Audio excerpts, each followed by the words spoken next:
Hello, everyone. It's 2 o'clock on Wednesday.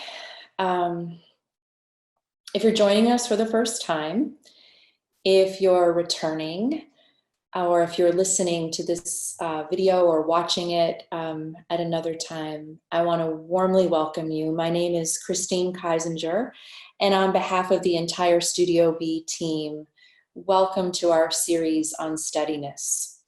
If you're here, I want to remind you that you also have total access to our 4-week series on resiliency that we just completed last week. It's all there for you, beautiful recordings, lots of different information and practices, and it's a really wonderful program. And steadiness really evolves out of growing our capacities for resiliency. So on Monday, I wanted to introduce to you the notion of the stress signature. And the idea behind that is that stress manifests itself in a lot of different ways at all levels of our being, but it manifests differently for each of us.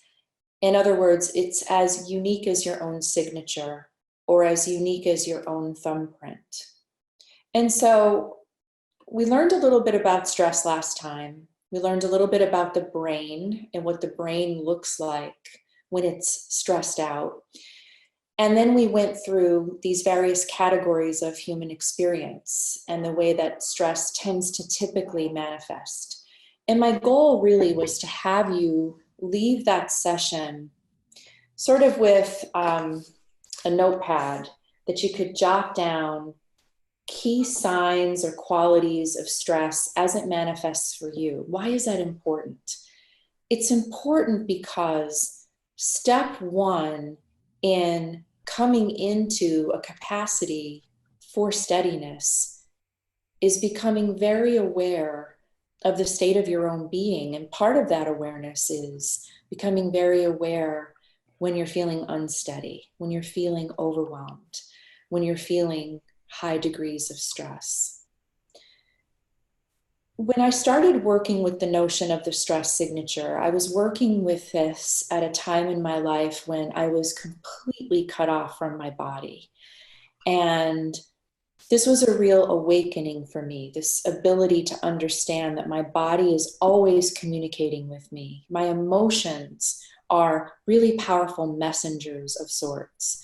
My relationships provide me with all sorts of feedback about my state of mind, that my stress levels could be expressed in my professional work, that I could ask myself, how fulfilled are you in your life? And the answer to that question could lead me back to the degree of stress that I was experiencing.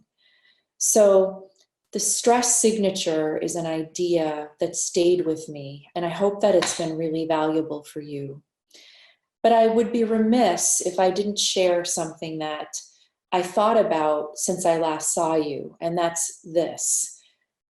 We are living in a period of history that in our lifetime we've never experienced before.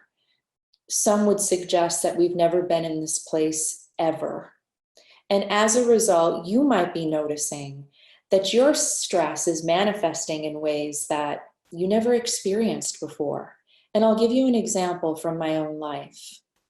One of the new ways that stress is sort of coming forth and expressing in my life is through my dreams. I am having the most vivid, sometimes very disturbing, borderline lucid dreams. I've never had dreams like this before. And fortunately, I have someone in my life who is a dream expert.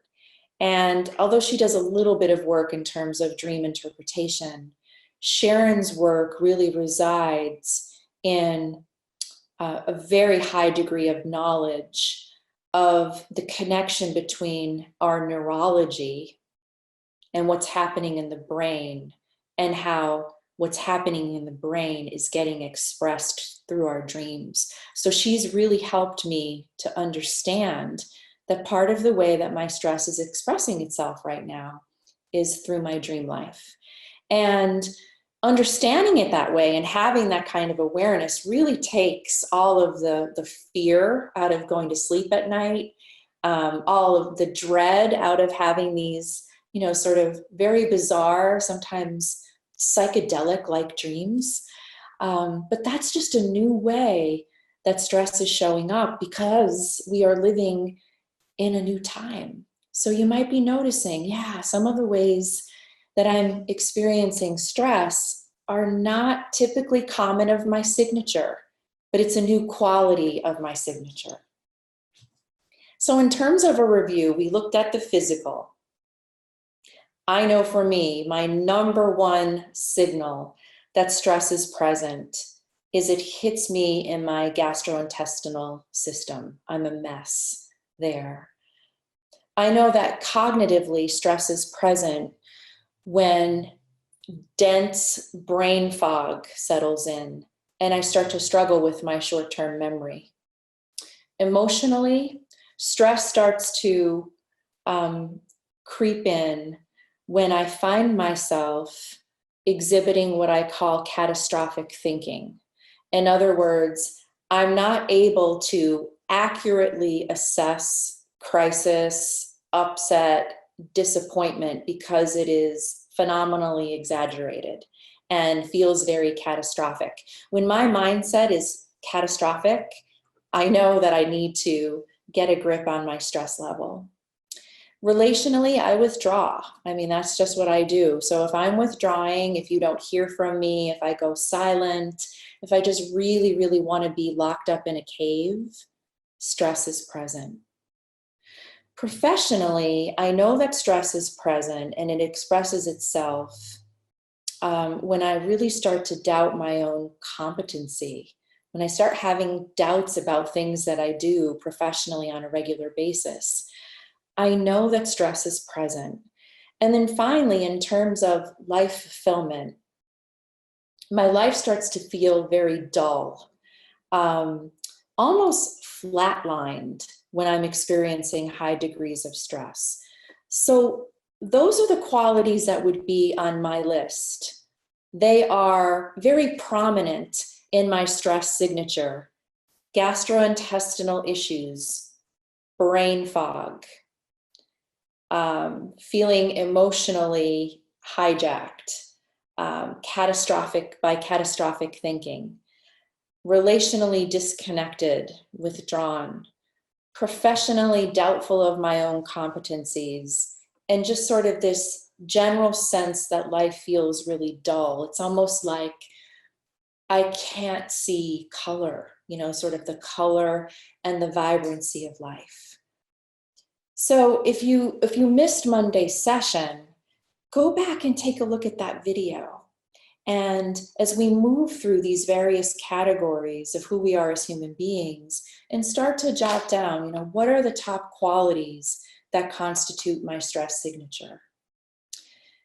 I want to move us away from that now and into the subject area of what it means to practice and experience exceptional self-care. And this is not ordinary self-care. This is exceptional self-care. Now, typically, when many of us hear the phrase self-care, many of us will turn our face away, we will cover our ears, we will have an instant reaction, which is, I don't have time for self-care. Or if I make time for self-care, it's scheduling a massage, or heading to an afternoon movie, or planning a vacation, or perhaps self-care only happens during that vacation that happens once per year.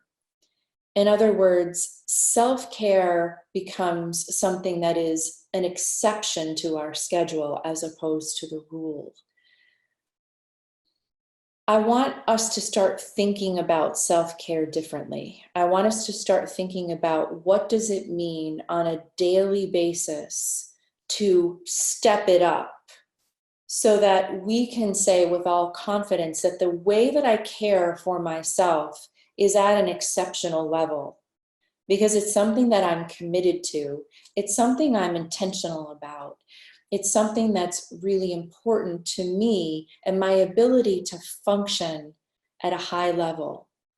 And part of exceptional self-care is understanding or contemplating this idea that we live a whole life, that we don't live our life in these little segments. And so I want to introduce you to a model that was created by Dr. Lissa Rankin, and it's called the Whole Health Karen. And we're going to get to that model today. But before we do that, I want to sort of set this up with a very, very important inquiry that I'm going to pair with a practice. So I want to share the slides with you and bring these up. This will take me just a second.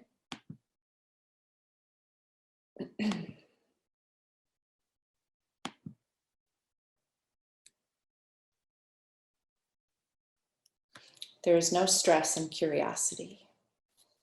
I want you to just hold this idea. On Sunday, I was listening to a podcast. It's one of my favorite podcasts. It's called The Courage to Be Curious. And this podcast is actually done by a close colleague and dear friend of mine, Adina Laver, and she owns a company called Courage to Be Curious. Adina is also an exceptional life coach and an educational expert. So her company, The Courage to Be Curious, is really, as you might imagine, grounded in the notion and the importance and the significance of curiosity as it's lived out or not in all areas of our life. So I'll talk a little bit more about curiosity in a second, but when I listened to the podcast, I learned that the subject of the podcast last week was this question: what do you most need? What do you most need? And I almost turned it off. Because again, this idea of self-care is hard for me, which is why I'm so fiercely passionate about teaching about it, because I know how important it is, but it's hard for me. So I can't self-care at an exceptional level if I don't know what I need. So I almost turned it off. And then I remembered that this podcast is part of her company called The Courage to Be Curious. So Christine, stay with it. Move from or move out of your resistance about self-care and what do you most need, and get curious about the question. And here is the brilliance in curiosity. And I might have mentioned this before. You might have heard me say this before. You cannot be curious and stressed at the same time. You can't be curious. You can't have a mindset of curiosity and feel overwhelmed and negative at the same time. The image I invite you to bring to mind when you think about curiosity is an image of yourself at a very young age, and the kinds of things that you were really curious about and you were not afraid to explore. When you watch young children really activated by their own curiosity, they're not afraid. When I think about the many, many deep, deep holes that I dug in my backyard at 7 years of age, 7 or 8 years of age, because I was curious about what was underneath the ground, because I had just learned about archaeology. And I was so curious about it. I wasn't afraid. So think about the kind of shift that can happen when we can move the mind out of fear and into curiosity. So can we hold a curiosity about the question, what do I most need? So here's what Adina was suggesting. Asking yourself, what do I most need, is important all of the time. But it's especially important now. It's especially important now. But here's the thing. What I needed 6 weeks ago is very different from what I need right now. What I needed 6 weeks ago was to put my head to the grindstone and figure out how I was going to work remotely. What I needed 6 weeks ago was to get really busy thinking about how I was going to maintain my training schedule in a very different format, a format that I am not at all accustomed to teaching in. What I needed to do 6 weeks ago, or what I needed 6 weeks ago, was movement. I needed energy. I needed to just buckle in and figure it out. That's what I needed. But I don't need those things anymore. So as we're moving through a crisis, the question, what do I need, becomes ever more paramount. But to ask it on a regular basis with this understanding that we are not going to need the same thing all of the time, and that we need to be very flexible in what our answers are to this question. The other thing that's really important about what do I need is to ask yourself how many times you have asked this question of everyone around you, of people that aren't around you, that people who live far away, that you've made a call or you've connected and you were just ready to serve. That's easy for so many of us. And I bet it's very easy for so many of us that are gathered here, that we are very eager to serve and to respond to the needs of others, but often to the detriment of our own needs. So I don't need to belabor this point anymore. I think you probably understand, how significant this question is, but I want to take it even deeper. In this now moment, if you were asked the question, or if you were to ask yourself the question, what do I most need? What arises for you first? Like, what comes up automatically? That's how I want you, or I invite you to work with this question. What comes up that you are not censoring, that you are not editing, that you are not judging or criticizing? What comes up? I need air. I need to be outside. I need to take a walk. I need to not answer the phone for the rest of the day. I need not to watch the news. Whatever it is, what comes up in this now moment? And are you willing to address what it is that you need most? But we can also extend this question out much further. And here's where I'd like to pair the question with a practice.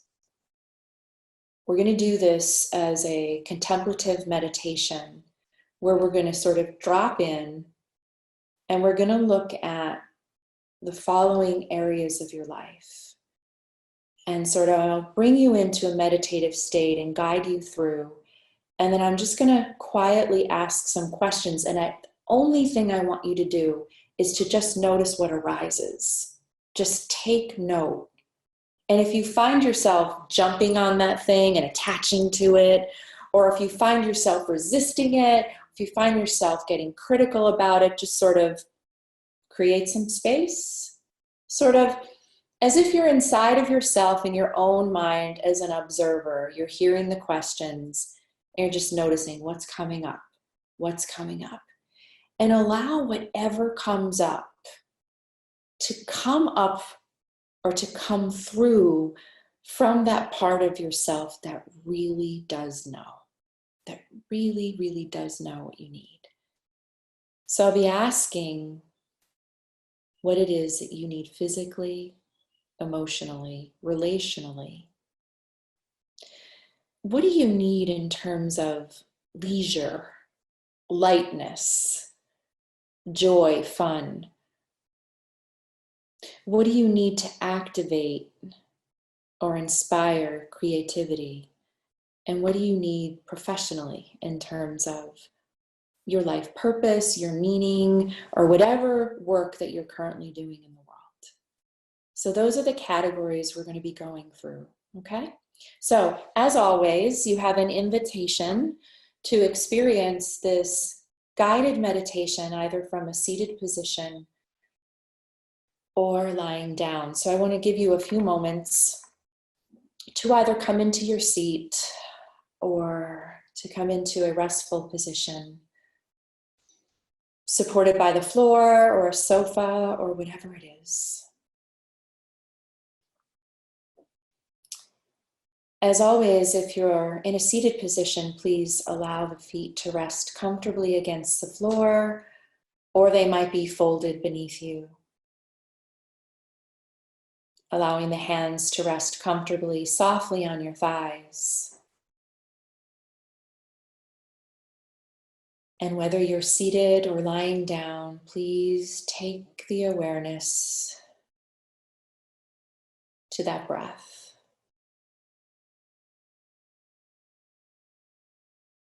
Just as it is. And if you've had a particularly taxing day so far, I want to invite you to lengthen your exhalation.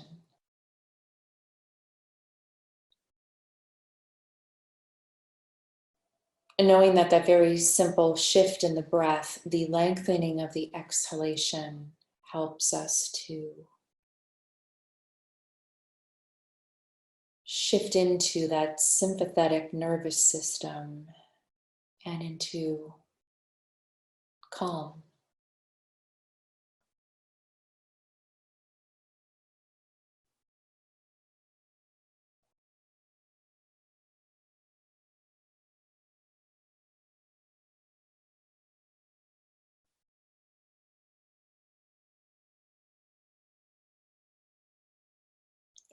And as I lengthen that exhalation, I can feel everything starting to soften and settle.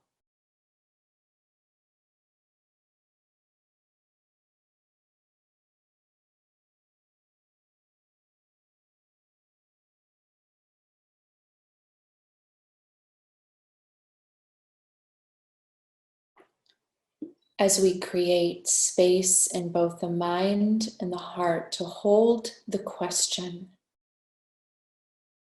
for yourself, what do I need?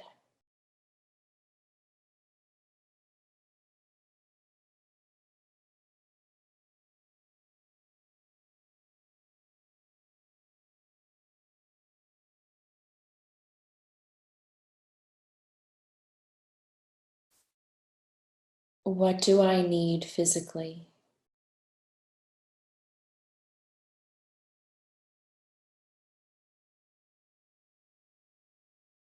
Do I need to move? If so, how?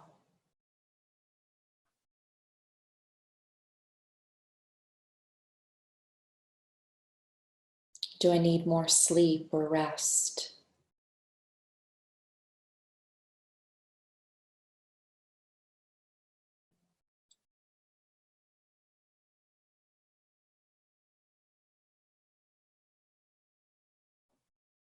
What kinds of food do I need right now?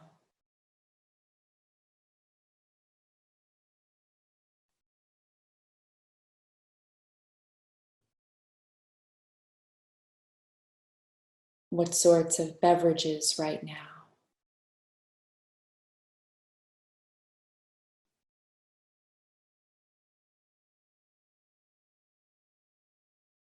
What does this body need?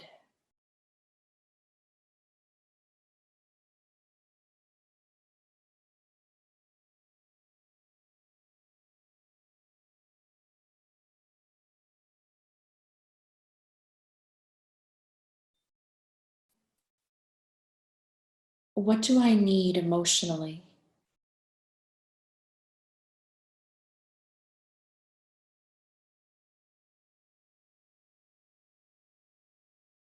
What do I need from myself emotionally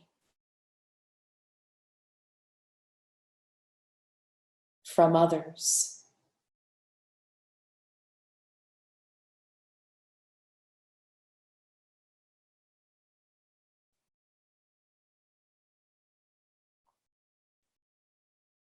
Perhaps I need space or closeness.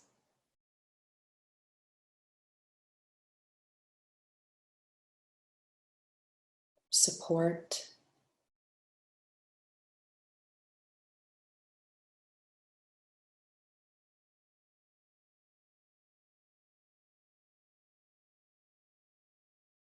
Empathy.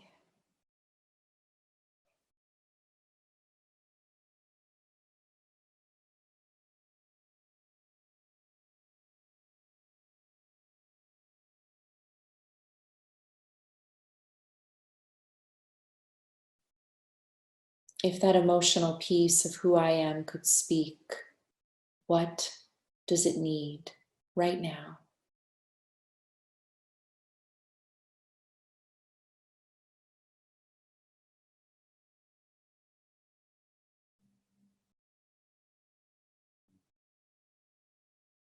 What do I need relationally?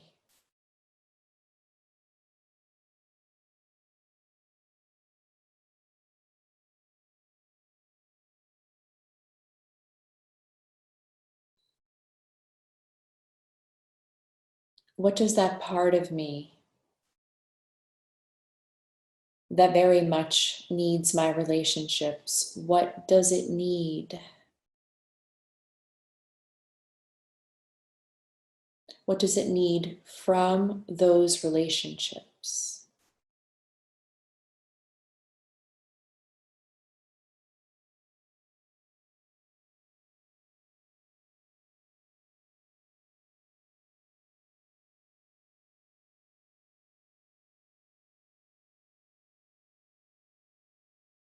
What does that lighter, more playful part of myself need right now?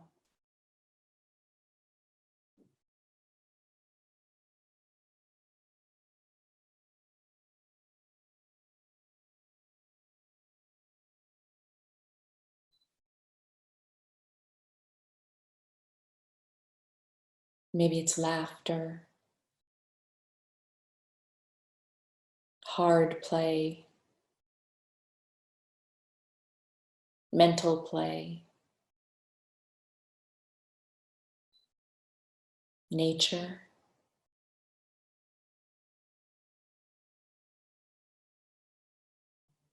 What does this really important part need?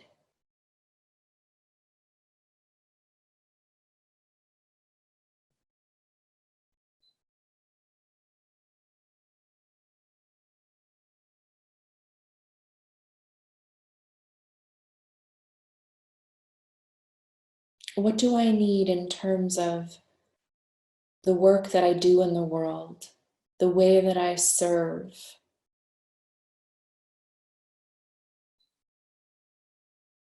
Right now, what is needed?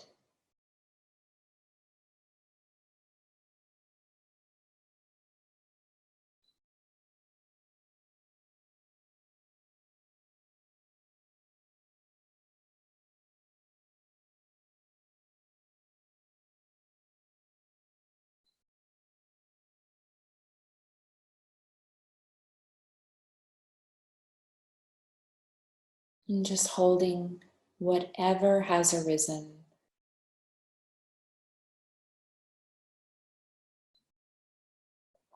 Holding it in the space of your interior world.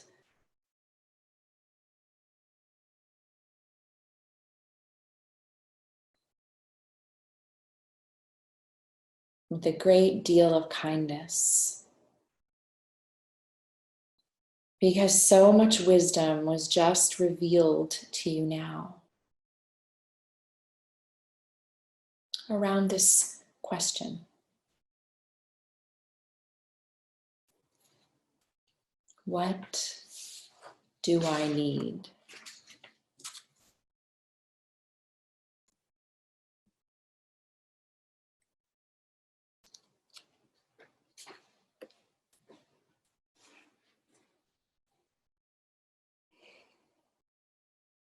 And very gently dropping out of the practice as we come back to the breath, just spending the last minute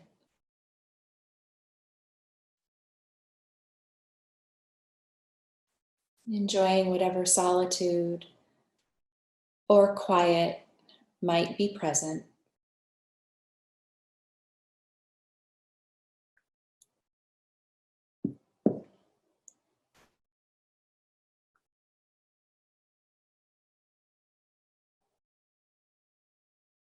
Whenever you're ready, but only when you're ready, please open your eyes. Coming back to the space. If you have a pen and a notebook nearby, if you could just make a couple of notes of what came up in response to all those questions. What do I need right now physically? What arises? For me, rest. What do I need emotionally? For me, detachment. What do I need relationally? Detachment. What do I need in terms of leisure and lightness? A novel. What do I need in terms of my own creativity? A pen. What do I need in terms of my life professionally?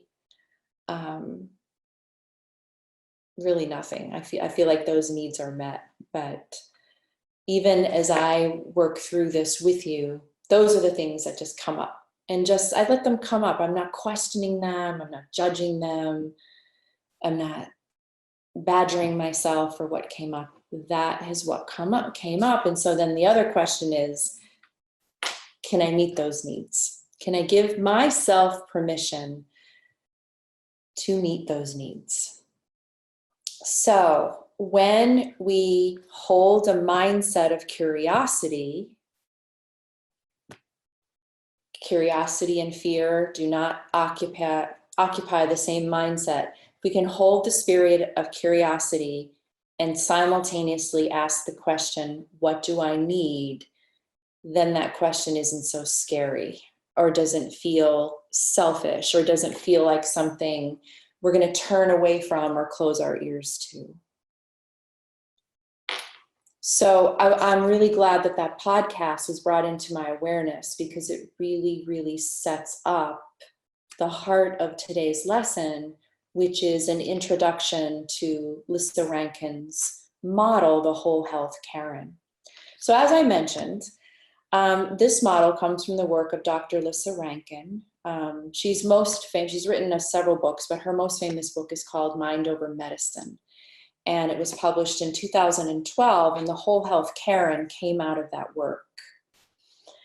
So she's an MD who really came to understand in working with people strictly at a physical level and in working with their various injuries, that she was really missing the boat, that there were much, much larger pieces of the human puzzle that were absent in Western medicine.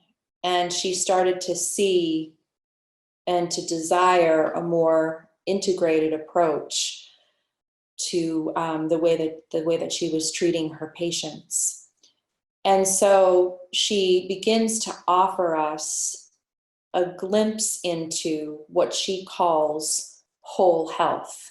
And for many of us here, this is likely not a new concept. And it's likely one that we can really get behind and really support. And if I could consolidate the idea in a nutshell, I would say that it is never enough for me to show up in my doctor's office with a list of my symptoms, because my symptoms don't tell the whole story. In my own life, whether my medical doctor wants to hear it or not, I show up with a list of my symptoms and I talk about those symptoms in the context of my whole life, which means, as Caroline Myss says, our biology is our biography. We cannot separate the two. Whatever is showing up in our biology, whatever is showing up in these physical symptoms and our physical manifestations of our life narrative. And that can cause or be cause for a very, very great awakening for us. This doesn't by any means mean that our physical symptoms are not real, but rather we can understand them much more deeply when we understand them in the context of a whole life, not just a part of our life, but of a whole life. And this is really sort of the foundation of Lissa Rankin's contribution to how we understand human beings and illness, chronic disease, and even terminal illness. She really was at the forefront of shifting the paradigm, not only of how we think about health, but about how we think about wellness. So this is an image of the whole health Karen. And you might notice that it is in the shape of the Karens, the stone Karens that we often see in nature, which is really the image that I use to create or to symbolize or to reflect this journey through this notion of steadiness. When I was in Sedona last November, doing a lot of hiking through the Red Rocks, I got a very, very different understanding of the Karen. You know, I've seen them in nature before, but in places like Sedona, as you're sort of climbing through the rocks and the canyons, you will see Karens along the way that are actually trail markers. So they keep you on the path and they guide and they direct you up and into some of the most powerful vortexes in Sedona.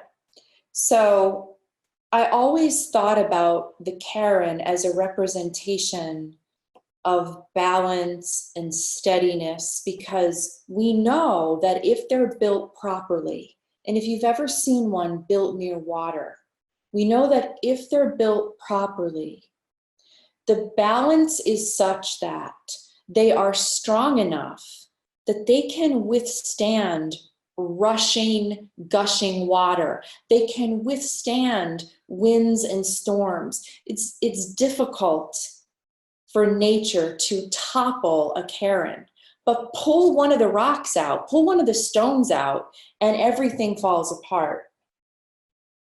So there's that understanding of the Karen. There's that symbolic meaning that, man, when we are balanced, when we have been very, very intentional, if you've ever built one, you were very intentional about the stones that you chose. You didn't build it haphazardly or it would have fallen apart. You took your time, you were very present, you were very intentional about the stones that you were choosing in order to build this thing.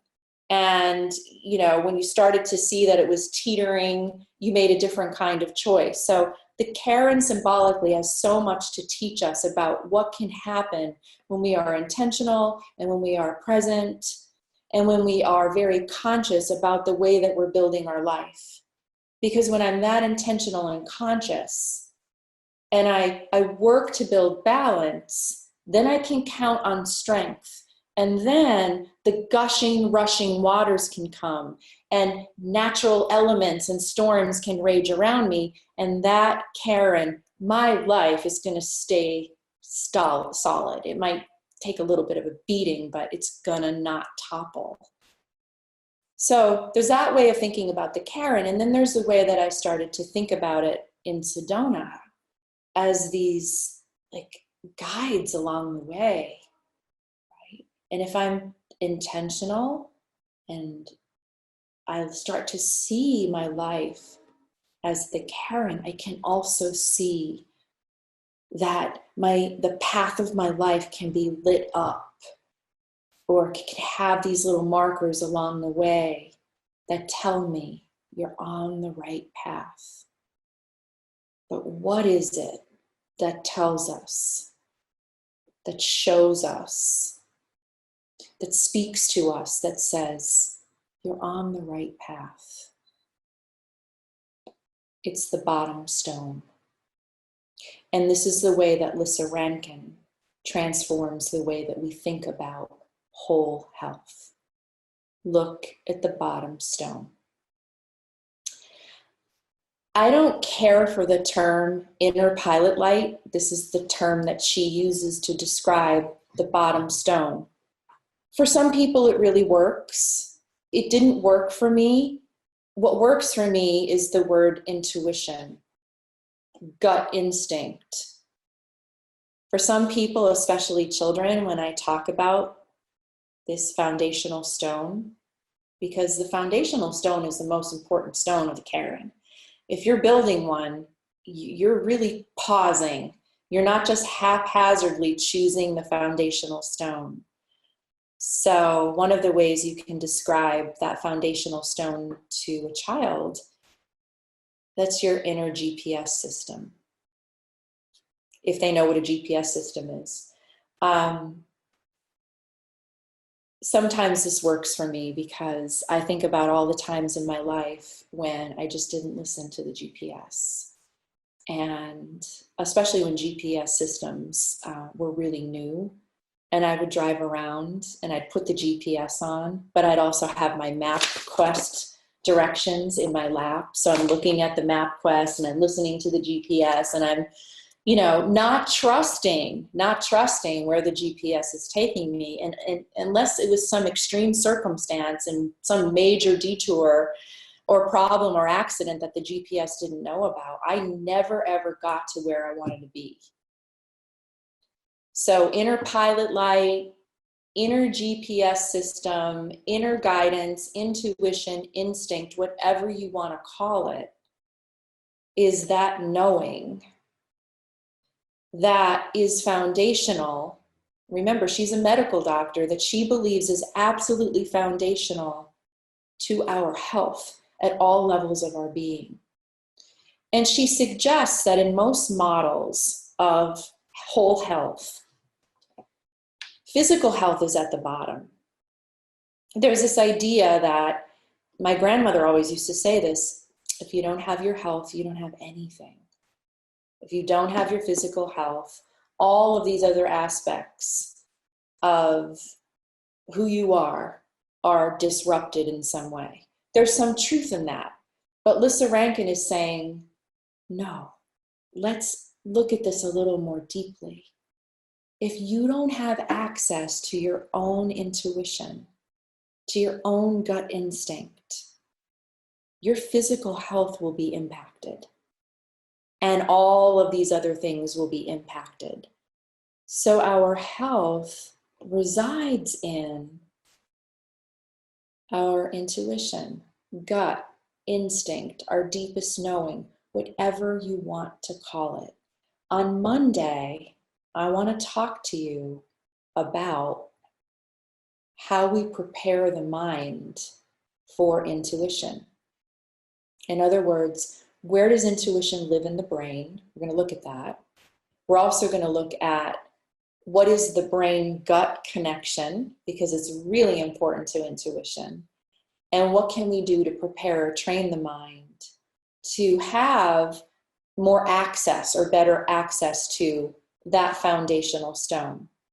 So last night, as I was researching in a more scientific way about intuition, I thought it was interesting that the first person I came across in terms of who's had important things to say about intuition was Albert Einstein. The intuitive mind is a sacred gift, and the rational mind is a faithful servant. We have created a society that honors the servant, honors the rational mind. and has forgotten about the gift. Think about what happens when we use the words intuition, gut instinct, deep inner knowing, inner guidance, inner pilot light, inner GPS system. Many people completely scoff at that. If you are a leader in your organization, please get curious. Allow yourself a lot of curiosity and start researching the role that intuition plays in exceptional levels of leadership. Not good levels, not great levels, but exceptional levels of leadership. You will find a wealth of literature on that. So intuition is to be taken seriously, and there's lots of different words that you can use to describe it that might feel more comfortable for you, and just go with that word. But Lissa Rankin uses inner pilot light. So back to her image, what's important to know about this, and you probably have intuitively already sort of hit on this, is that each of the parts, each of the stones here that comprise the Karen individually are very important. Every single one of those, I could probably talk and teach with you about any one of these stones for a year. Okay, they are individually important and they are interdependently linked.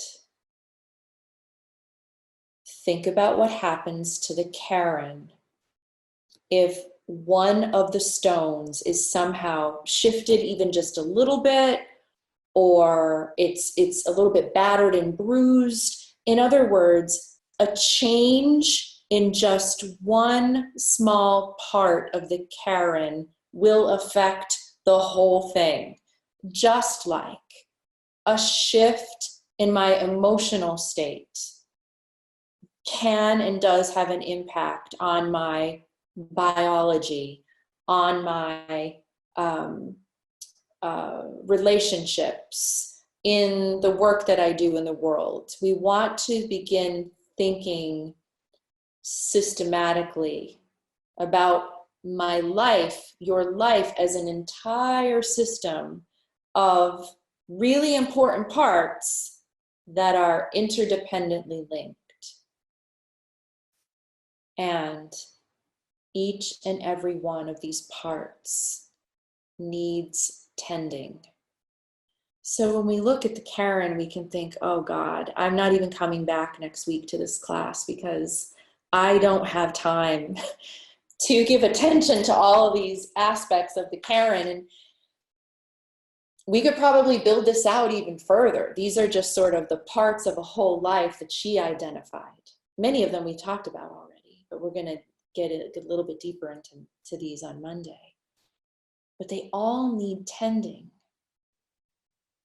And the other thing, as we're moving through the Karen, that I want you to start thinking about is, what is my relationship to each of these parts? What is my relationship to money? To sexuality, and I always include in this stone, I think it's a better word here, intimacy. So you can, I invite you actually to, if you Google Lissa Rankin Whole Health Karen, you can find an image of this, print it out so you have it for Monday, and we can start working through these stones. But what is my relationship to intimacy? What is my relationship to creativity? Environment is a really big stone and has a couple of different meanings, and we'll look at that on Monday as well. So we're going to look at what's necessary here to tend to all these pieces that make for a whole life and really do contribute to what we call exceptional self-care. And what is my relationship to each of these parts? So we're going to work deeply with the whole health Karen. Another Albert Einstein quote related to intuition, and this is something to sort of really take in and think about. Intuition does not come to an unprepared mind. It doesn't come to an unprepared mind, which is why that quote really led me to start thinking about, what does that mean? I know what that means intuitively.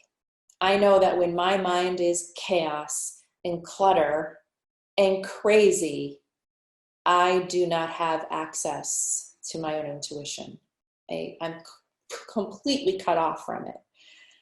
So this is why I want to spend some time on Monday talking with you a little bit about, where does intuition actually live in our brain?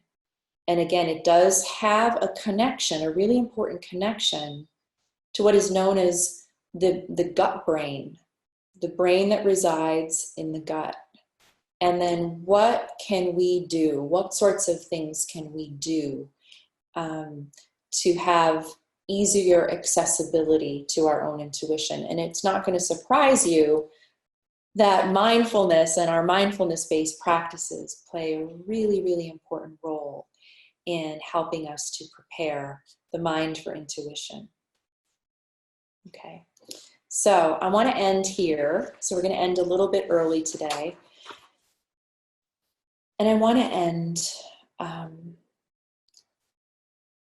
maybe with just two or 3 minute, again, period of quiet. And I want to share with you a quote by one of my favorite teachers, Pema Chodron, that I came across, again, very recently, that's very appropriate to our times and to the notion of steadiness. And I know this comes out of one of her old books, but it's so timely and important right now. So if you just want to close your eyes and just sort of allow your awareness to land on the words, or just allow the words to come in, to kind of float in. And again, just notice the images they evoke, the calm they create.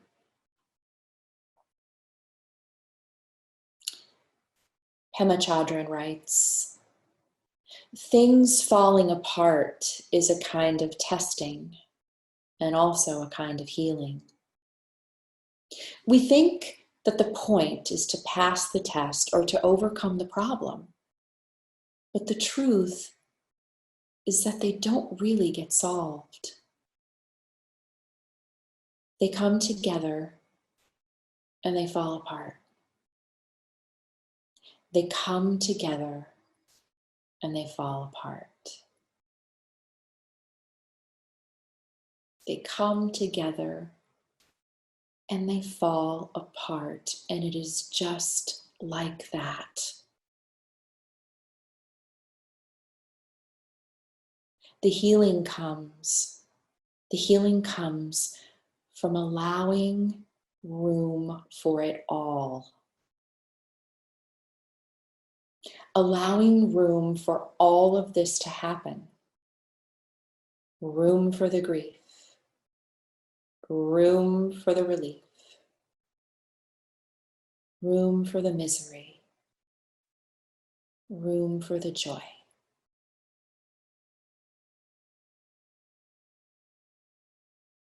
Things fall apart and they come together again. And they fall apart and they come together again. And this is just the way.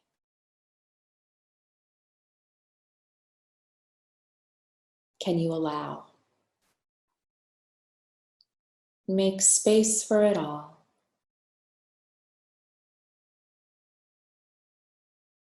Room for the grief, room for the relief, room for the misery, room for the joy.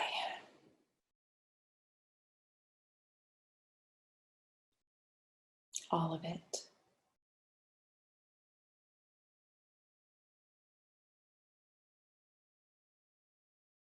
Please take a very deep breath in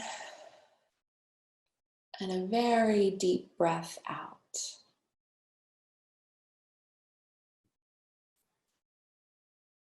Whenever you're ready, open your eyes. Again, thank you for joining us today. We'll see you tomorrow, 2 o'clock. Back again on Friday for our interview, 2 o'clock. And then I'll be back next week and we're going to dive really deep into that, Karen. So bring a pen and a pad and really, really give yourself permission to dive deep into what it means to practice exceptional self-care and to take care of your health holistically. I'll see you next time. Be well.